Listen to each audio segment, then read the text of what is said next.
من يهده الله فلا مضل له ومن يضلله فلا هادي له ونشهد أن لا إله إلا الله وحده لا شريك له ونشهد أن سيدنا ومولانا محمدا عبده ورسوله صلى الله تعالى عليه وعلى آله وأصحابه وأزواجه وذرياته وأتباعه وبارك وسلم تسليما كثيرا أما بعد فأعوذ بالله من الشيطان الرجيم بسم الله الرحمن الرحيم اهدنا الصراط المستقيم صراط الذين أنعمت عليهم غير المغضوب عليهم ولا الضالين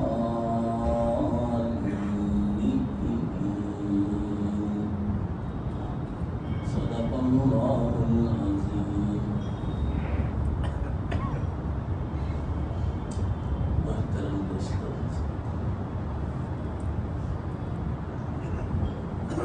اپنی آخری جو بات تھی توحید کا راستہ سمجھ رہا تھا. آیت کا مطلب ہے صراط الذین انعمت علیہم، ان لوگوں کا راستہ جن پر تو نہیں ہوا، تو وہ راستہ سمجھ رہا تھا. وہ راستہ ایک تو توحید کا. انبیاء کی توحید اتنی کامل ہوتی ہے، اللہ پر ان کا یقین اور ایمان اتنا کامل ہوتا ہے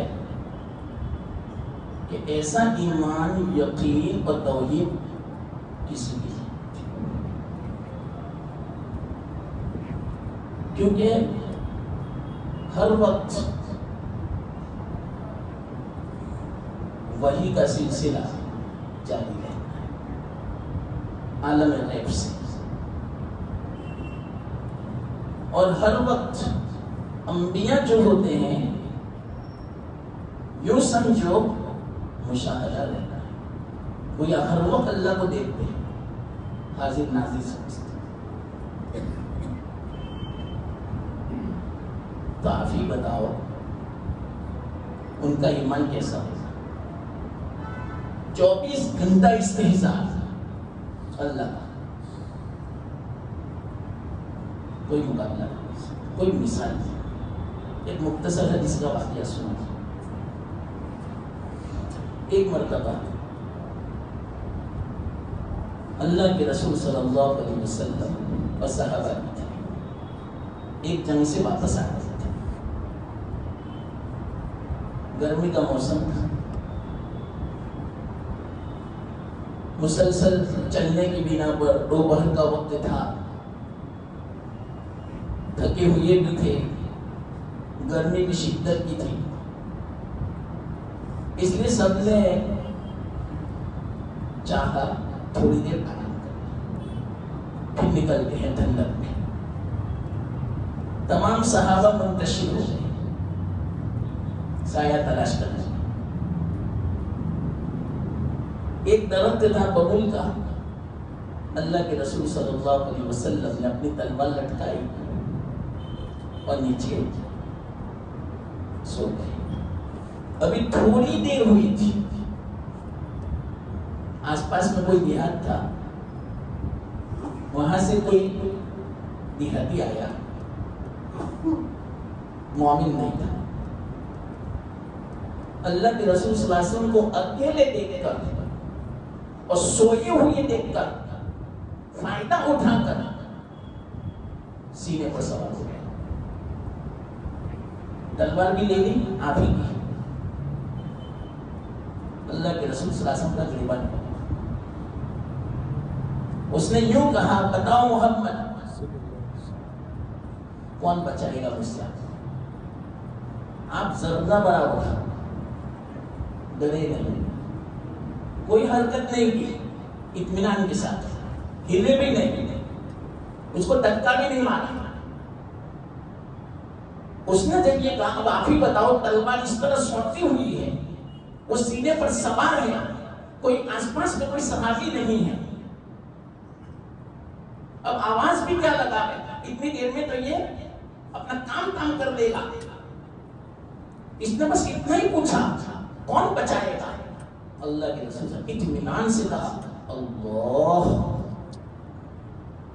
ایسا یقین ہے،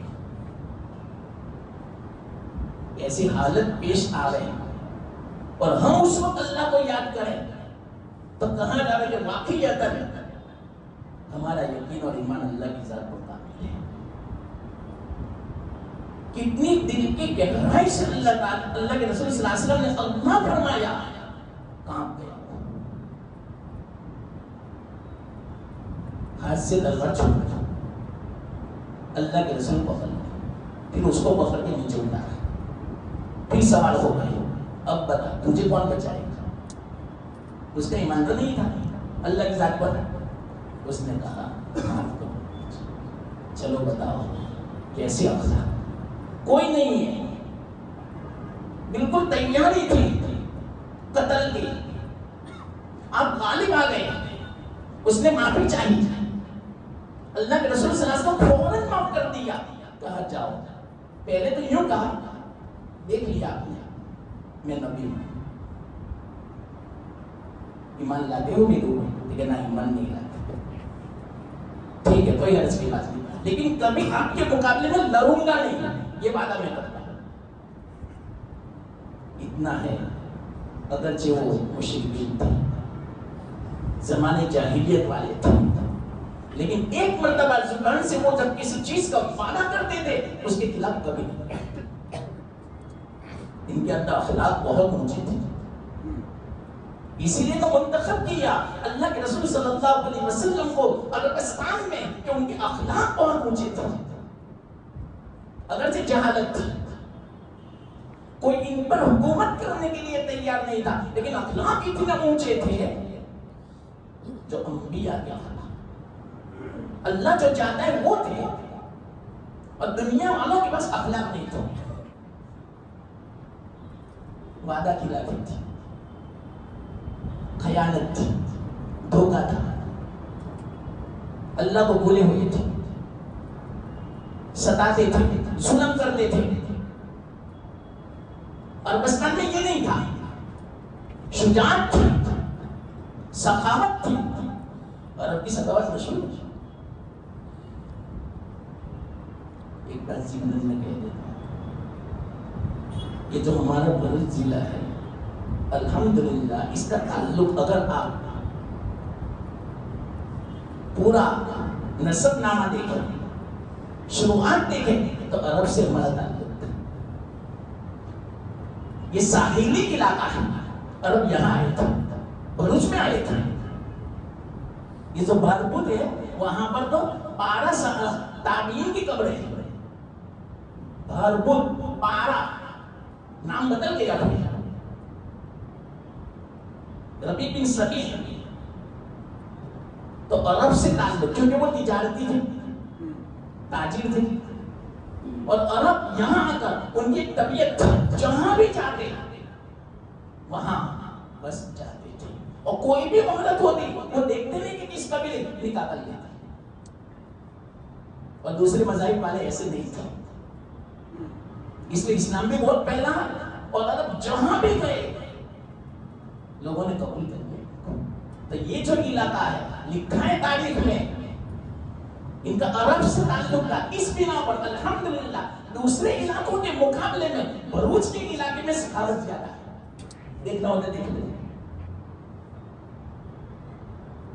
میں نے خود دیکھا ہے. کوئی آپ کو پہلے چائے کبھی نہیں پوچھے، نام نہیں لیتا کہاں کا. یہاں تو کوئی بھی ہو، پہچان والا پہچاننا والا، بھائی آئیے تشریف لائیے، پانی پیئے، چائے پیو گے، کافی پیو گے، کھانا کھاؤ گے، وہ سب فروٹ رکھیں گے، سب کچھ. یہ اثر ہے ثقافت کا. الحمدللہ. تو عرب کے اندر یہ خوبیاں تھی، بہت اونچے اخلاق تھے، لیکن جہالت تھی. نبی کو وہاں بھیجا کیونکہ اخلاق کی ضرورت ہے، اصل اخلاق ہے. ایک ضمن ایک بات کہہ، کتابوں میں یہ بات ہے.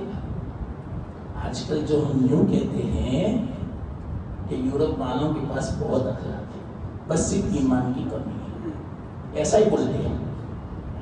لیکن یاد رکھنا، میں آپ کے ذہن کو صاف کرنا چاہتا ہوں. یہ جو ہم نے ان کے بارے میں یہ سوچ رکھا ہے، ان کے اخلاق بہت اونچے ہیں. یاد رکھنا، میں جملہ میں کہتا ہوں، اپنے مفاد کے لیے، بس اتنا یاد رکھنا پوری زندگی، اللہ کے لیے نہیں، ہمدردی کے لیے نہیں، خیر خواہی کے لیے نہیں، اپنے مفاد کے لیے. آپ نے تو نہیں پڑھا، میں نے تو پڑھا ہے کتاب. ایسا لکھا ہے، یورپ والوں نے خود کہا، ہم وہاں وعدہ کرتے ہیں جہاں ہمارا مفاد ہوتا ہے، اور جہاں ہمارا مفاد نہ ہو ہم وعدہ توڑ دیتے ہیں. یہ لکھا ہے، جس کا میں نے ترجمہ کیا. تو ان کے وعدے بھی جو ہے نا، اپنے لیے، غرض کے لیے، مطلب کے لیے، مفاد کے لیے. اور جو کچھ وہ اخلاق اپناتے ہیں اپنے فائدے کے لیے، اللہ کے لیے نہیں کہ اللہ راضی ہوگا، اللہ کا حکم ہے، اس لیے نہیں. چلو اب میں 2-3 مثال دے دوں. آج کل اس بات آ گئی اس لیے ان کی آخری سرحد کون سی معلوم؟ یورپ والوں کی یونائٹڈ نیشن، بس وہاں فیصلے ہوتے ہیں. لیکن یاد رکھنا، یہ کیسا ہے یونو معلوم؟ جو اگر آپ تاریخ جانتے ہو تو، اور آپ کو واقعیت ہے دنیا کے حالات کی، تو میں کہوں جہاں جہاں انہوں نے جنگ کی، کیوں جنگ کی معلوم؟ مفاد کے خاطر. کیسا مفاد؟ کہ اگر کوئی طاقتور ملک ہے، بڑا ملک ہے، اس کا کسی چھوٹے ملک پر نکلتا ہے تو یونو والے کسی بھی طرح چھوٹے ملک کو مجبور کریں گے اور حق دلا دیں گے. لیکن بڑا جو ملک ہے، طاقتور ملک جو ہے، مثال کے طور پر امریکہ، اس کے ذریعے ساری دنیا کا حق ہے. اس نے کیا نہیں کیا بتاؤ؟ بہانہ بنا کر افغان کا کیا حال کیا، عراق کا کیا حال کیا، سب کا کیا حال کیا، ایران کا، یہ اسرائیل کا کیا، فلسطین کا کیا حال کیا. اس کے بارے میں وہ فیصلہ نہیں کرے گی یونو. کیوں؟ ایک طرف طاقتور اور بڑا ملک ہے اور دوسری طرف فلسطین چھوٹا ملک ہے. فلسطین کی اگر وعدہ خلافی کریں گے، ہم نے ان کو وعدے دے دیے، اگر خلاف کریں گے یہ کیا ہمارا بگاڑ لے گا فلسطین. اس لیے وہاں پورا نہیں کرتے، مفاد نہیں ہے وہاں پر، بلکہ خلاف مفاد ہے. اسرائیل کی مدد کرنے میں مفاد ہے. کتنی مرتبہ وعدہ کیا، جنگ بندی کا عمل کیا.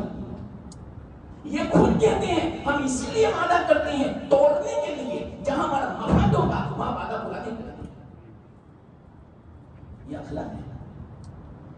اخلاق کھڑے گیا.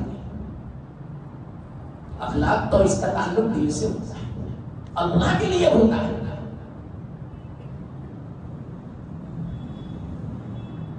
واپس کر دے لو فلسطین. اگر اخلاق ہے تو، اللہ کا خوف ہے تو. میں آپ کو اسلام کی مثال دوں. جس وقت حضرت امیر معاویہ رضی اللہ تعالیٰ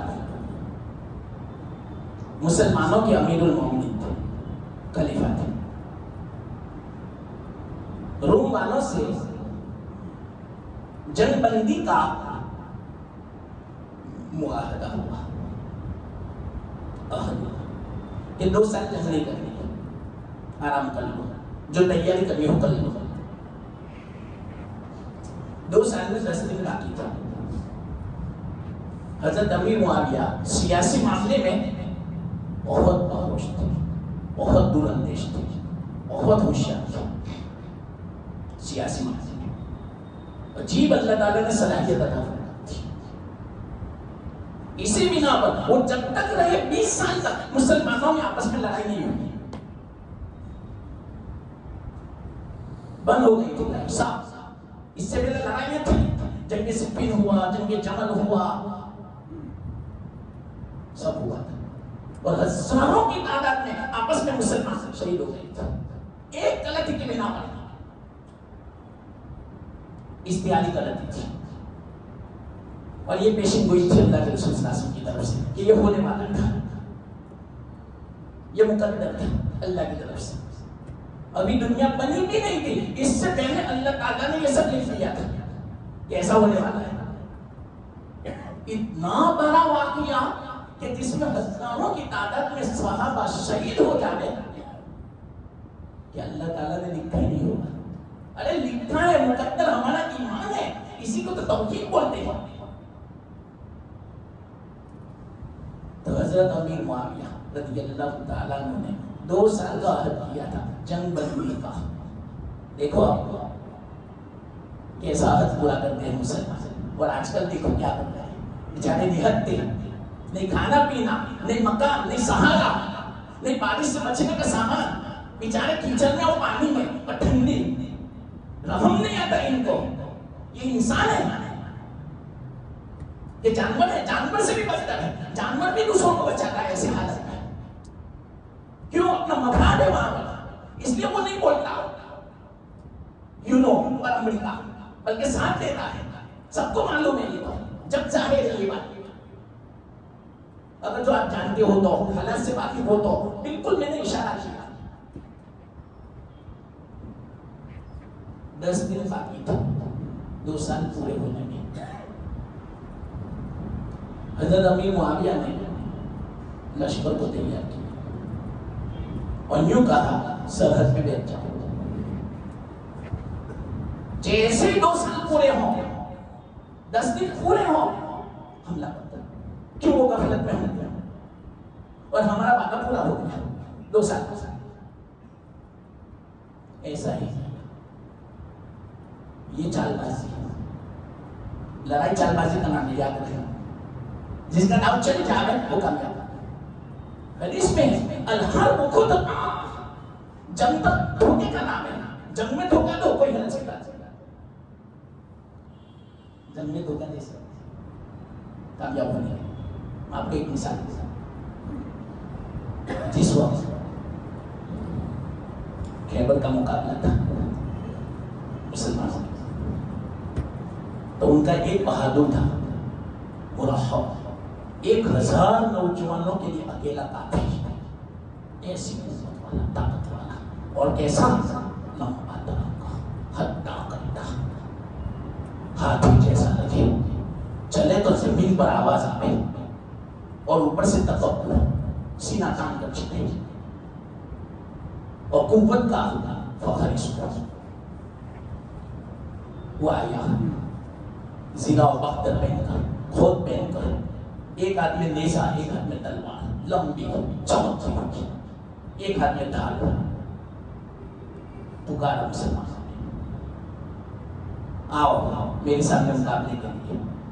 کون آتا ہے؟ مائی کا لال فخری انداز میں سب بولنے لگا، کوئی اٹھنے کا نام نہیں لیتا. کہا اٹھو، آؤ میرے مقابلے میں، دم ہے تو. حضرت علی ان کے مقابلے میں بس نہ، اور اتنی ابھی عمر بھی نہیں تھی، 20-25 سال. حضرت علی کہا یا رسول اللہ مجھے اجازت دے. اللہ کے رسول نے فرمایا علی مرحب ہے، مرحب، ذرا دیکھو پہلے کون ہے یہ. بٹھا دیا. پھر اس نے للکارا